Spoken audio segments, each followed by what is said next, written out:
जगन्नाथ की रथ यात्रा एक दिव्य यात्रा। जय जगन्नाथ। हर साल आषाढ़ महीने के शुक्ल पक्ष की द्वितीया तिथि को पुरी में आयोजित होता है एक विश्व प्रसिद्ध पर्व, जगन्नाथ जी की रथ यात्रा। इस दिन भगवान श्री जगन्नाथ, बलराम और बहन सुभद्रा अपने रत्न सिंहासन को छोड़कर लाखों भक्तों के बीच आते हैं।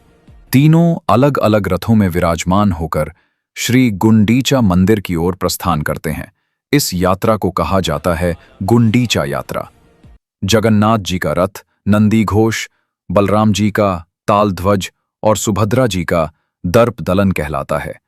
इन रथों को भव्य रूप से सजाया जाता है। हाथों में ध्वज, पारंपरिक संगीत, घंटियों की ध्वनि, मृदंग की ताल और भक्तों की उमंग से पूरी नगरी गूंज उठती है।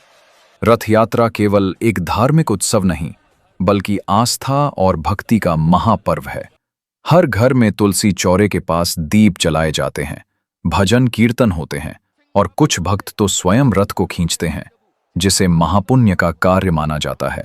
भगवान जगन्नाथ कहते हैं, मैं अपने भक्तों के पास आऊंगा। मेरे दर्शन का अधिकार हर छोटे बड़े, अमीर गरीब सबको समान रूप से मिलना चाहिए। इसलिए रथ यात्रा बन जाती है एक समरसता का उत्सव, जिसमें धर्म, जाति, भाषा कोई भेदभाव नहीं होता। 7 दिन बाद भगवान जगन्नाथ और उनके भाई बहन वापस आते हैं।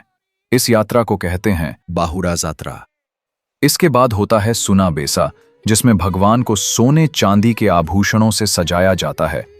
भावनात्मक स्वर। एक बार इन रथों को देखने से, उन्हें छूने से ऐसा लगता है जैसे सारे दुख दर्द मिट गए।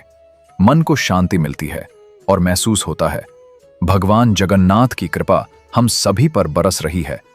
जय बड़ा ठाकुर, जय महाप्रभु।